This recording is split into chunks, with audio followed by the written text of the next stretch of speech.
need to imagine that this place looked very different to what you see here today. There would have been no buildings whatsoever at that stage. There would have just been this nice little cove, lots of trees all around, which is what they're here for originally. They came to get all of the timber to send it to Hobart. And then there's been this little freshwater creek just running down into the bay as well. What you'll notice though is that this little creek actually has big stone walls built all along it. These were built deliberately to let the creek out into the bay. You see all of this land we're standing on here is reclaimed.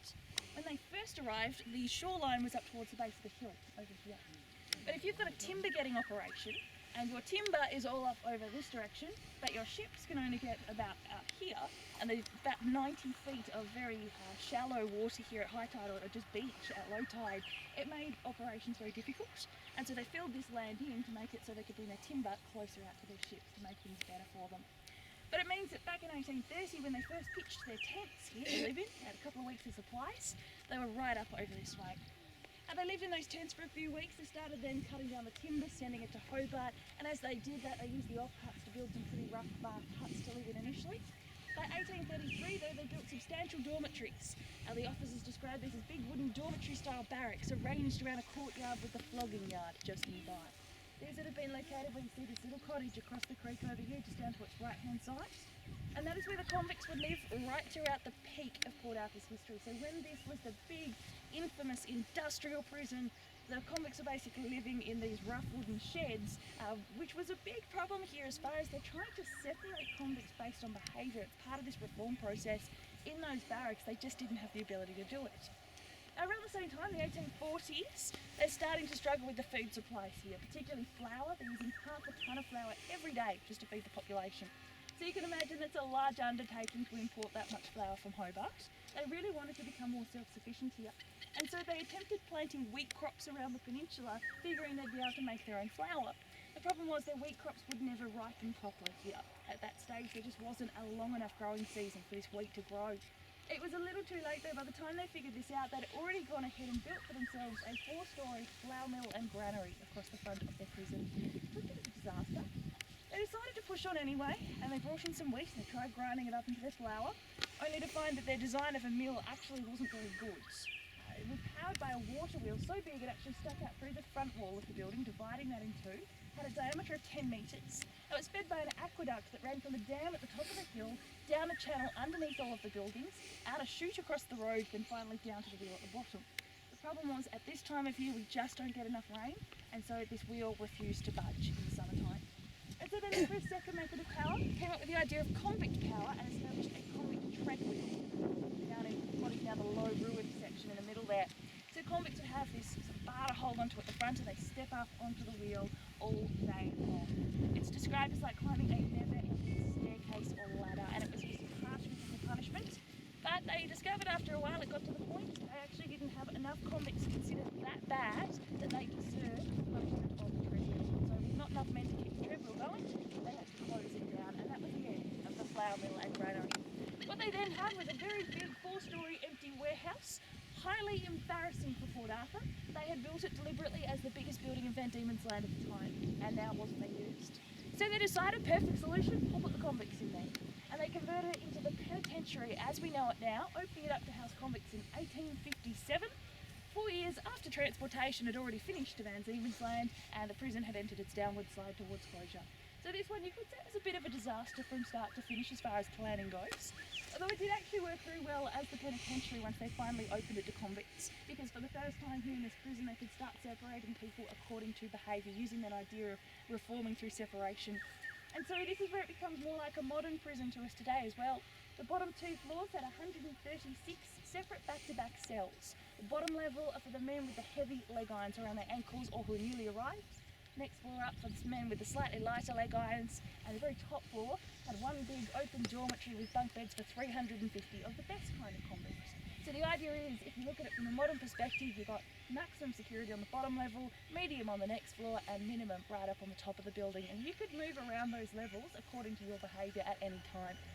They also had in there a big dining room. This would double as a schoolroom overnight. There's a library that contained 13,000 books by the time the prison closed. And considering I told you there's 12 to 1,800 convicts here at its peak, 13,000 books in the library is pretty incredible. They did discover they lost a lot of books along the way though. Convicts would go and pull the pages out to make packets of playing cards out of the leaves. Bibles as well are a really hot commodity here because you can pull the pages out and that Bible paper was that perfect thickness for tobacco rolling paper. So quite a few convicts punished for that one. But unfortunately they did make education optional, and by doing so it means that only about 10% of the men took up that opportunity. So very low rates of men going in and actually using the schoolroom of an evening for the correct purpose anyway. But at the front of the building you'll see there is a big yard marked out with the gravel there that's called the muster yard. And it was there that every morning these men would be brought out after they'd had their breakfast and had their prayers. They'd then have their jobs assigned to them after they'd been counted, and they'd be sent out to work. And the job you did, again, depended on your behaviour. So if you're on those bottom levels of the penitentiary, you'd be working in a heavy labouring gang. And these gangs would involve going into the bush to get building supplies and then carrying them back to the main settlement. Particularly of all the gangs, the centipede gang was said to be one of the worst. The centipede gang, you go into the bush in a team of 100 men, cut down a tree, put it up on your shoulders and carry it back to the prison. All of this wearing the leg irons, of course, around your ankles. And the reason it's called the centipede gang is because from a distance, if you imagine you saw this gang a few kilometres away, you would see a very large log of wood and then all of the legs sticking out the bottom. So it looked a bit like a centipede as it crawled across the landscape. But very dangerous work, very difficult work to do, and a lot of accidents out there in the bush. Splinters. Splinters! Yeah, I think there were some more serious accidents than splinters too, though. Very good one. And during the day for the other convicts, those men who had started to prove themselves, they would work in the workshop complex, and this one's really hard to imagine, so you sort of have to think about it a little bit here. The workshop complex started next to the penitentiary, right over at that sort of bank there, and finished at the street light over this way. So if we were standing here in around the 1840s and 50s, we would be smack bang in the middle of a massive industrial compound. It's just very hard to picture it out here today, but we do still have the foundations under the ground. It's just the best way to preserve foundations like this is to leave them covered up. So we are working on at least mapping out where they are so that you start to get an idea of it. At these workshops you have 40 kinds of trades still being taught. The idea is you teach them their trades, they get their freedom, they go on and they start a new life. As you can imagine, for some men it didn't work, but for others we actually do have records of men who did incredibly well out of this. Who would learn their trade skills, get their freedom, start businesses. We know of one particular man who came through here as a shoemaker. By the time he got his freedom, he did start up a shoemaking business. He passed it down through several generations of his family and made his fortune in real estate before retiring to Hobart and passing away at 82. So we've got these examples of men who actually did do pretty well out of the prison system. Historically, we don't hear about them as often though, because prisons like this you tend to associate more with those failures rather than its successes. A lot of accidents here in the workshops as well. It makes sense they needed to have a hospital. You see that's right up on the top of this hill there, a big double-storey ruin. And medicine at the time, very, very basic compared to what we're used to these days. To give you a perfect example, we have a convict here by the name of Edward Howard who attempted to escape from Port Arthur. So he and a group of convicts had stolen a whaleboat over here at what would have been a big wharf area, and they were headed out into the bay. The soldiers spotted them, called out basically stop or we'll shoot, and they didn't stop, so the soldiers opened fire, shooting Edward Howard in the upper left arm. And the men were very swiftly recaptured and taken to the hospital for those who were injured. The surgeon examined Edward's shoulder and decided the best course of treatment for him was to simply dislocate the shoulder and amputate the entire arm from his body. Keeping in mind, hospitals like this one didn't have painkillers. Anaesthetic had been invented but had not yet arrived by the time this operation happened. And even though they would use alcohol to ease the pain for soldiers and free settlers, they wouldn't give it to the convicts. They didn't want the men to get a taste for it. And so Edward Howard would have a few people to restrain him on the bench and something between his teeth to bite down on. They said the whole procedure took 10 minutes to complete.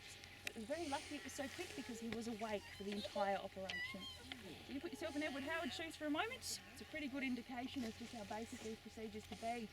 Although they did say he was very lucky and went on to survive for many good years after the operation took place. So I guess you could call him one of the lucky ones in that he actually did survive it. On that lovely note, we're going to take another walk. We'll just head out through the gap at the end of the hedge here. I'd love to show you the church next.